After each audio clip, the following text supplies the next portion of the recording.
전쟁의 양상이 달라지고 있습니다. 서로 치명적인 에너지 시설을 타격하기에 이르렀고요. 호르무즈 해협 봉쇄를 끝내겠다라는 트럼프 대통령의 최후 통첩이 나왔습니다. 들어보시죠. I don't want to do a ceasefire. You know, you don't do a ceasefire when you're literally obliterating the other side. Oh, I think we've won. We've knocked out their Navy, their Air Force. We've knocked out their anti-aircraft. We've knocked out everything. We're roaming free. From a military standpoint, all they're doing is clogging up the strait. But from a military standpoint, they're finished. 트럼프 대통령은 48시간이라는 시간을 통보했습니다. 48시간 내 호르무즈 해협 개방 안 하면 이란 발전소 흔적도 없이 파괴할 것이다 라고 현지 시간 21일에 얘기를 했습니다. 지금 한 24시간하고 조금 정도 더 지났고요. 한 절반 정도의 시간이 남아있는 셈입니다.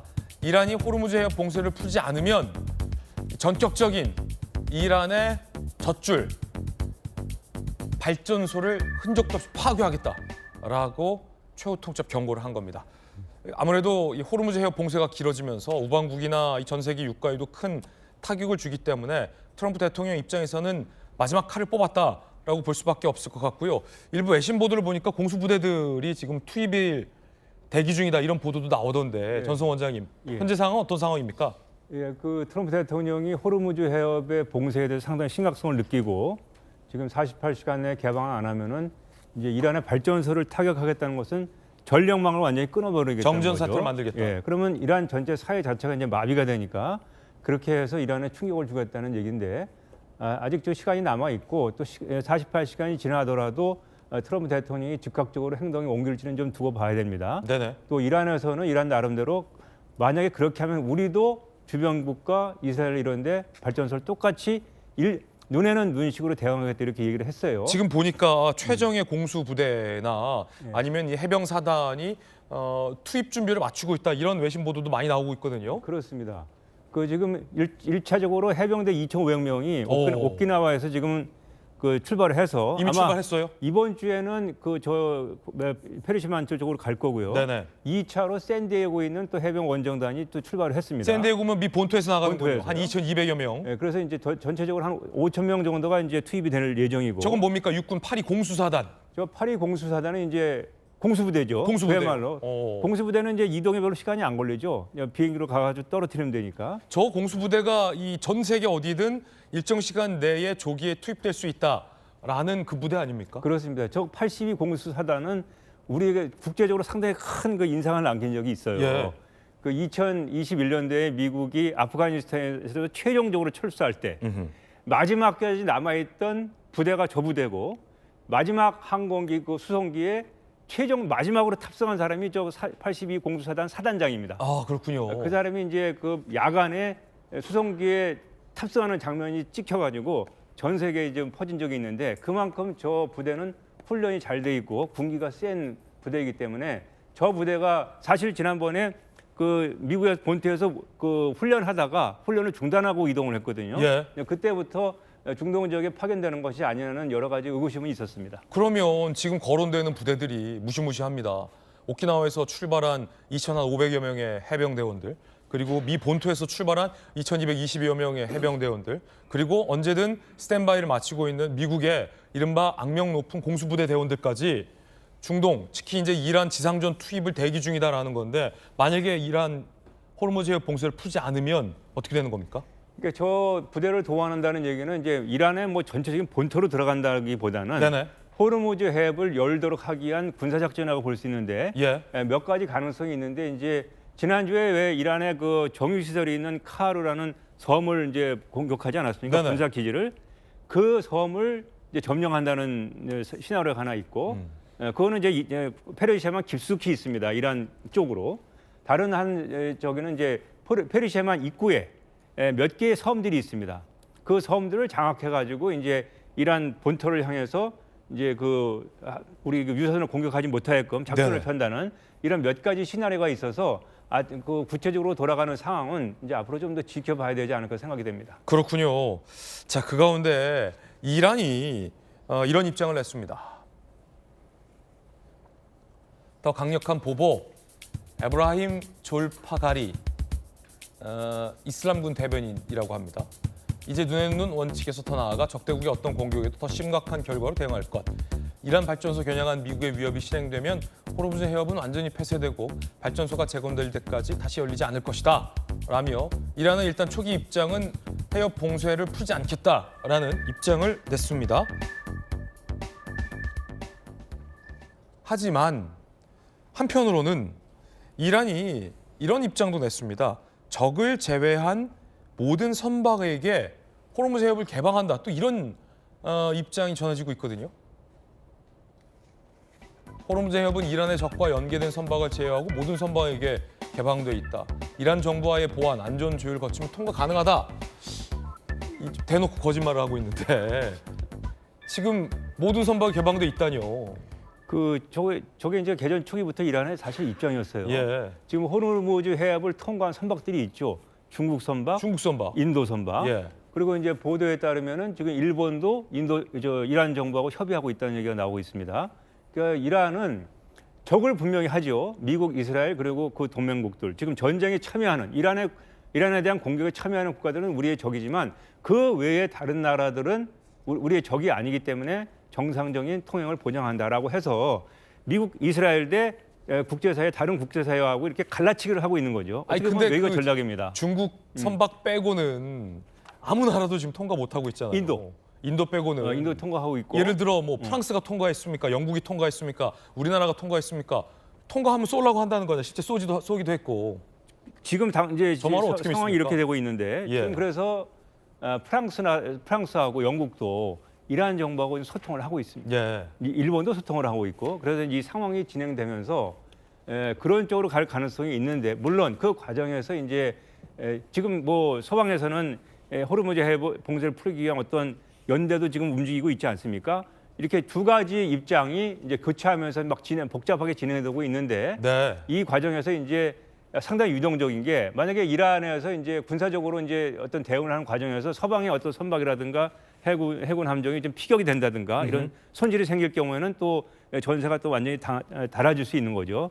그래서 이 상황은 지금 이렇다 저렇다 하기보다는 상당히 유동적으로 흘러가고 있는 상황이다 이렇게 보셔야 될 것 같습니다. 이란도 굉장히 혼란스러운 입장을 내고 있다. 이런 건데 트럼프 대통령이 그 가운데 이런 발언을 했습니다. 들어보시죠. You know, we don't use the strait. The United States, we don't need it. Europe needs it. Korea, Japan, China, a lot of other people. So they'll have to get involved a little bit on that. I love South Korea. We have a great relationship with South Korea. We're helping South Korea a lot. 한국을 콕 집었습니다. 우리 정부로서는 상당히 부담스러운 압박이 트럼프 대통령에게 연일 나오고 있는 겁니다. 군함 파견을 트럼프 대통령과 미국 측은 연이어 얘기하고 있습니다. 특히나 이제 한국을 콕 집었어요, 전송 원장님. 네. 그리고 미국은 저 해협을 사용 안 한다. 우리 들으라는 얘기 같고요. 참 우리 정부로서 당혹스러운 입장입니다. 지난번에는 또 왜 뭐 도움 필요 없다 이렇게 얘기한 적이 있지 않습니까? 트럼프 대통령이.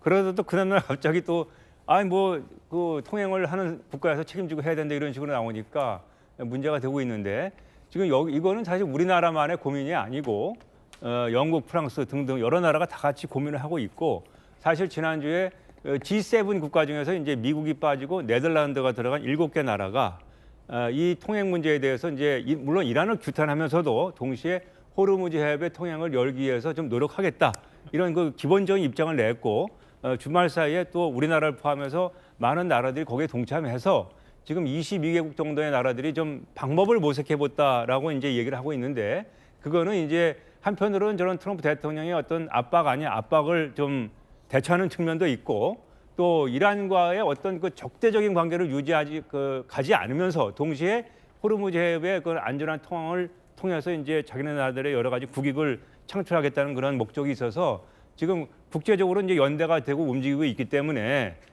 뭐 트럼프 대통령이 우리나라에 대해서 많은 기대를 가지고 콕 찍어서 어떤 뭐 큰 역할을 해주기를 바라셨는지는 모르겠지만 우리나라는 이제 여러 나라들과 같이 스크럼을 짜고 이거를 좀 같이 이제 동참해서 다자적으로 이 문제를 해결하는 쪽으로 외교를 피는 게 우리 국익에 부합한다고 생각이 됩니다. 네.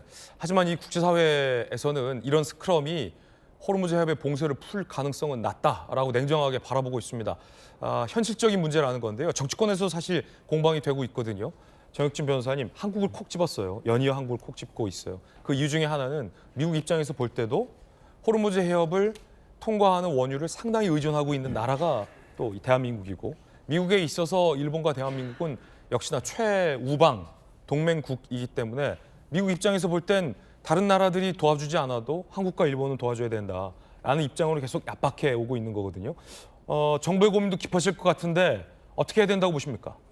일단 호르무즈 해협이 봉쇄가 되면 그러면 모든 나라들이 다 고통을 받는데 예컨대 유가가 확 올라가지 않습니까? 네. 지금 그 두바이유가 거의 140달러 가까이 올라갔었어요. 엄청 올랐네요. 그러면 어떻게 되겠습니까? 미국 입장에서는 그 트럼프가 다른 건 몰라도 에너지 가격은 싸게 할 것이다. 그 주장으로 그 많은 그 지지를 얻었었는데 그게 무너진단 말이죠. 하지만 우리나라랑은 또 차원이 다른 게 미국이 힘든 것은 유가가 올라갔기 때문에 힘들인데 우리나라 입장에서는요.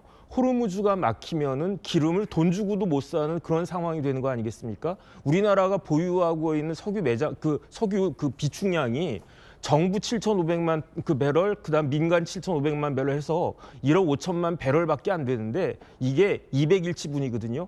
호르무즈 막히고 전쟁이 장기화가 되면은 우리나라는 그 기름을 100달러가 아니라 200달러, 300달러 주고도 못 사는 그런 상황이 생기고 그렇게 되면 어떻게 되느냐? 완전히 우리나라는 그 에너지 없이 아무것도 못하는 그런 선진 사회 아니겠습니까? 우리나라는 이 전력으로 이 에너지를 외부의 수입에 의존하고 있잖아요. 그다음에 석유도 석유지만 우리나라 유가의 기준이 되는 게 뭐냐면 LNG라고요. 네네. LNG는 더 심각해요. LNG는 법적으로 9일치만 확보하면 되도록 되어 있는데 그거보다 조금 더 여유는 있다고 그럽니다. 하지만 호르무즈 막히면요. 자, 한두 달 만에 우리나라 기름값이 어떻게 될까? 우리나라 공장이 어떻게 될까? 이런 상황인데 그런데 지금 호르무즈 해협을 지나는 배들이 많지만 75%가 어느 나라냐? 한국, 중국, 일본 그리고 인도란 말이에요. 그런데 전 박사님 말씀하셨지만 중국하고 인도 배는 왔다 갔다 해요. 일본 배는 지금 왔다 갔다 할 수 있도록 일본 정부에서 이란 정부하고 협상한다고 그래요. 그러면 남는 건 우리나라밖에 없습니다. 우리나라 정부가 진짜 트럼프 눈치도 봐야 되지만 이란 정부하고도 협상을 잘 해야 되는데 그냥 넉넉고 최고 가격제만 유지하고 있는 것이 아닌가 이런 생각이 드는데 이런 와중에 트럼프가 우리나라를 딱 찍어가지고 우리랑 좋은 관계다 이렇게 이야기하는 게 그게 우리한테 좋은 입장인가 조금 이런 부분들에 있어서 정부가 외교적 역량을 발휘해야 된다고 생각됩니다. 예, 굉장히 어려운 고민이긴 합니다. 그런가 하면 미국을 찾아서 정상회담을 가진 일본의 다카이치 총리가 백악관에 걸려있는 역대 대통령 사진 중에 이른바 바이든 전 대통령 사진에 빵 터지는 모습이 공개됐습니다. 자, 다카이치 총리가 포옹을 하면서 트럼프 대통령과 백악관 한쪽을 보다가 빵 터진 사진이 있습니다. 이게 다 공개됐어요. 뭐냐면 바이든 전 대통령 장소에 오토팬, 그러니까 트럼프 대통령이 바이든 전 대통령은 이 정신적인 건강 상태가 온전치 못해서 자동 서명 펜이 있었다라고 이른바 조롱을 했는데 사진 대신 이 오토펜 사진이 걸려 있거든요. 그걸 보면 이제 빵 터지는 장면이 공개가 된 겁니다. 전성 원장님, 네. 약간 의도적인 다카이치 총리의 어떤 리액션인가요? 아니 저건 뭐 의도적이라기보다는 그냥 웃을 수밖에 없습니까? 예, 그냥 본능적으로 저렇게 좀 행동을 하신 것 같은데 네네. 좀 여러 나라에서 보기에는 좀 약간 좀 부끄럽죠. 좀 진중하게 이렇게 좀 지나치면서 그냥 그 무시하면서 지나쳤어야 되는데 저 부분은 좀 다카이치 총리가 지금 너무 좀 가볍게 행동하신 측면이 있지 않나 하는 생각이 들고요. 이번에 또 이제 다카이치 총리가 보여준 장면 중에 하나가 처음 정상회담 할 때 차에서 내려서 이제 기다리고 있던 트럼프 대통령을 만날 때 이렇게 갑자기 이렇게 포옹하는 모습을 보여준 것도 네. 해외 언론에서 많이 다뤘습니다. 아, 그렇군요. 예, 그렇습니다. 그래서 이제 그런 부분도 좀 여성 지도자이기 때문에 그렇다는 뭐 문제도 있을 수 있겠지만 전체적으로 이번 일본의 외교가 상당히 매끄럽게 잘 됐습니다. 그 많은 치밀한 준비를 통해서 잘 됐고 트럼프 대통령의 호르무즈 해협 참여에 대한 예봉을 피해 나가면서 지금 일본의 입장은 참여는 하는데 호르무즈 해협 상황이 좀 진정이 된 후에 다시 말해서 정전이 되든 뭐가 되든 전쟁 상태가 어느 정도 가라앉은 다음에 참여하겠다는 입장을 정중하게 전달을 했어요.